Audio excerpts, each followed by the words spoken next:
The Plexxikon platform that was used to develop Zelbraf has now also been introduced to a number of additional programs. But let me stay with Zelbraf for a minute, because what we have learned here, like with many other cancer drugs, that the treatment response is not lasting forever. Patients eventually develop resistance, become refractory. But the big advantage we have here, because we have a targeted approach, we can now go in and look at the resistant tumors and ask, what's changed, what's different, how do cancers get around?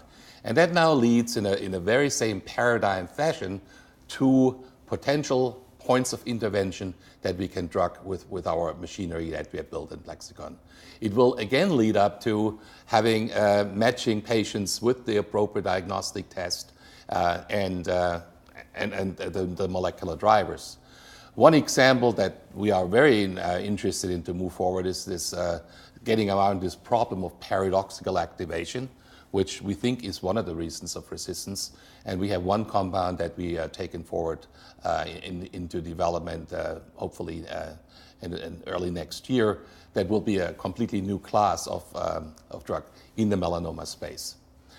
In addition, we have PLX3397 that's in phase 2 that uses a very different approach, targeting not primarily the tumor cell itself, but actually the microenvironment.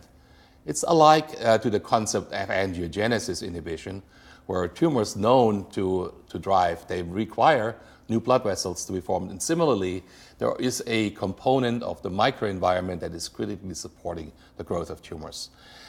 Will be subsets of tumors that would respond to that. We know that already. It's a little bit more tricky and delicate to define the cutoffs, who should be on and should be on. So it's not as easy as it was for BRAF. I have to remind people that in the BRAF situation, it's really binary. It's yes, no. Here we're dealing with more graduation, shades of gray that we have to deal with. So these tests will take a little bit longer to define and move forward. But the concept of personalized medicine is not going to go away. And I think we see this now migrating into everywhere we can identify molecular drivers that can be targeted with drugs.